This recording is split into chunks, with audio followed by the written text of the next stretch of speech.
মৃত্যু হওয়ার সাথে সাথেই মৃত ব্যক্তি বুঝতে পারে না যে সে মারা গেছে। মৃত্যু পরবর্তী সময়ে আত্মীয় স্বজনের কান্নাকাটি, তাকে গোসল করানো, কাফনের কাপড় পরানো, এমনকি তাকে কবরস্থ করা পর্যন্ত। নিজেকে মনে করে সে মৃত্যুর স্বপ্ন দেখছে।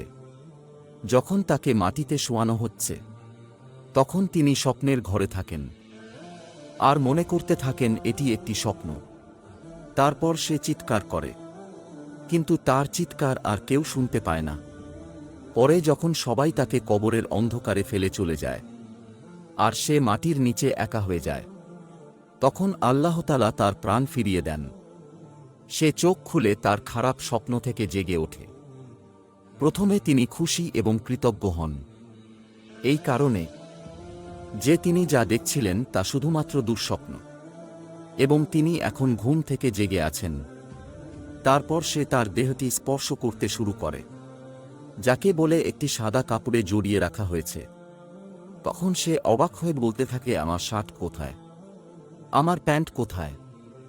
এবং সে আরও অবাক হয়ে বলতে থাকে, আমি কোথায়, এই জায়গাটি কোথায়? সব জায়গায় ময়লা মাটির গন্ধ কেন?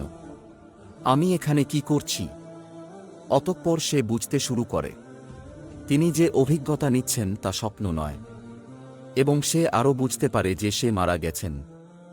তারপরেও তিনি যতটা সম্ভব উচ্চস্বরে চিৎকার শুরু করে এবং তার স্বজন আত্মীয়দের ডাকতে থাকেন, যারা তার উপকারে আসতে পারে, কিন্তু তাকে উত্তর দেয় না।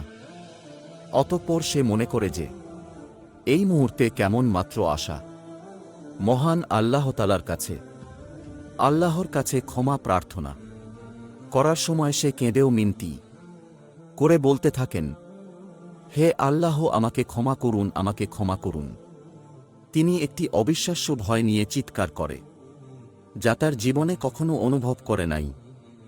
যদি তিনি একজন ভালো ব্যক্তি হন, তাহলে হাসিমুখে দুজন ফেরেশতা তাকে সান্ত্বনা দেয়ার সর্বোচ্চ সেবা করবেন। আর যদি সে খারাপ লোক হয়, তবে দুজন ফেরেশতা তার ভয় আরও বাড়িয়ে দেবে এবং তার কুরুচিপূর্ণ অনুসারে তাকে নির্যাতন করবে। আমরা জীবনে বহুবার বুবাই ধরা স্বপ্ন দেখে থাকি। আমরা কথা বলতে চাই কিন্তু বলতে পারি না, চিৎকার করতে চাই কিন্তু করতে পারি না, পাশের লোকদের ডাকি কিন্তু তারা শুনতে পায় না। তখন ভয়ে দম বন্ধ হয়ে আসার অবস্থা হয়।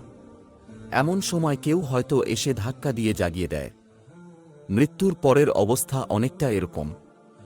মৃত ব্যক্তি সব দেখতে পারেন, আপনজনের কান্নাকাটি, দাফন কাফনের আয়োজন সব দেখতে পারেন, কিন্তু সেই বোবাই ধরা স্বপ্নের মতন তিনি নিরুপায় হয়ে সব দেখতে থাকেন।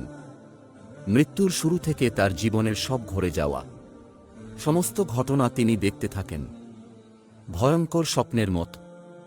হে আল্লাহ, আমার সকল গুনাহ এবং আমার মা বাপ ভাই বোন, আমার পরিবার বন্ধুবান্ধব, ওদের তুমি সকল গুনাহ মাফ করুন। হে আল্লাহ, আমাদের সকলকে হেদায়েত দান করুন।